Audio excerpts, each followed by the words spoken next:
বিসমিল্লাহির রহমানির রহিম। ভাই ও বোনেরা, যে যেখান থেকে আমাকে দেখছেন এবং শুনছেন, আপনাদের সবাইকে আমার সালাম, আসসালামু আলাইকুম। আশা করি আপনারা ভালো আছেন, আমিও ভালো আছি। UK property Wasif by Tasmina YouTube চ্যানেলের পক্ষ থেকে জানাই শুভেচ্ছা।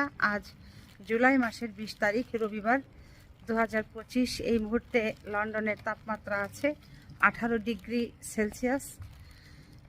তো আপনাদের সাথে এখন যে বিষয়টি নিয়ে কথা বলতে চাচ্ছি সেটা হলো যে বাংলাদেশের ক্ষমতাচ্যুত প্রধানমন্ত্রী শেখ হাসিনা ভারতে চলে গেছে।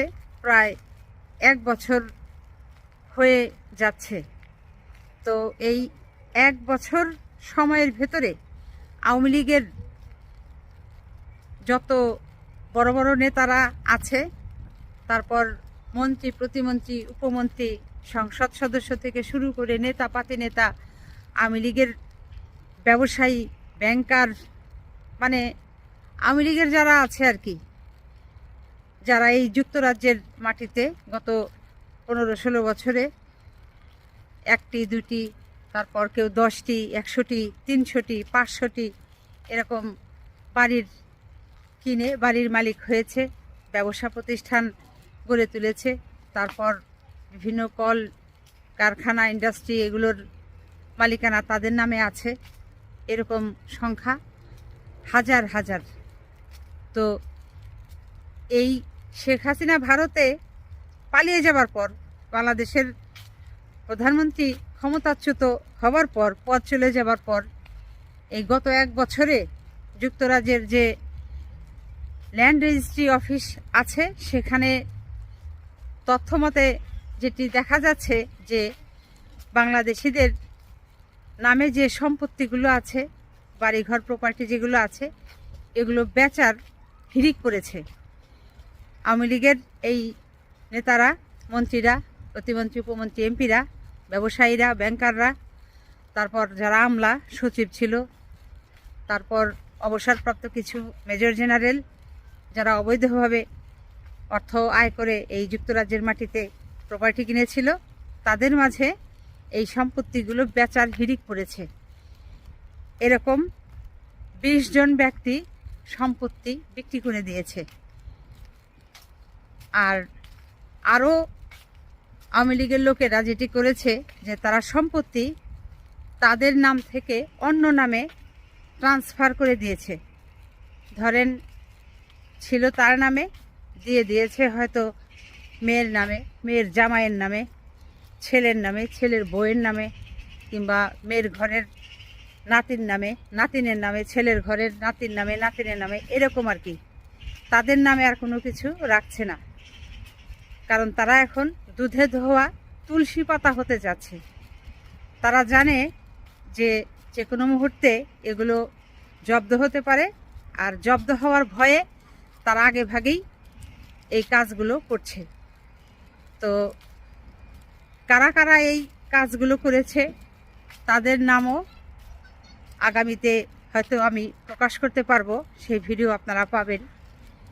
কিন্তু আপনারা এটি জানেন যে তারা কেন এই কাজটি করছে। এই বাংলাদেশের সাবেক ভূমিমন্ত্রী সাইফুজ্জামান চৌধুরী জাভেদের সম্পদ এই যুক্তরাজ্য সরকার জব্দ করেছে। তারপর হচ্ছে বেক্সিমকোর যে দরবেশ বাবা সালমান এফ রহমান, তার ছেলে শায়ান রহমানের নামে যে সম্পদ আছে, তারপর সালমান এফ রহমানের বড় ভাইয়ের যে ছেলে, অর্থাৎ তার যে ভাতিজা, তার যে সম্পদ, সেটিও কিন্তু যুক্তরাজ্য সরকার জব্দর নির্দেশ দিয়েছে। এগুলো দেখে তারা এখন আগে ভাগেই ভয় পেয়ে তাদের সম্পদ যদি আবার জব্দ করে, ওই ডরে তারা তাদের সম্পদ তাদের নামের থেকে অন্য নামে ট্রান্সফার করে দিয়ে দিচ্ছে, আর না হয়তো একেবারে বিক্রি করে দিচ্ছে, দিয়ে অর্থ হাতে নিয়ে নিচ্ছে। এই হচ্ছে ব্যাপার, মানে হজম করতে পারছে না। তো এখান থেকে একটা জিনিস স্পষ্ট বোঝা যায় যে অবৈধভাবে, অবৈধ উপায়ে মানুষকে ঠকিয়ে কোনো সম্পদ যদি অর্জন করা যায়, সেই সম্পদ আসলে ভোগ করা যায় না।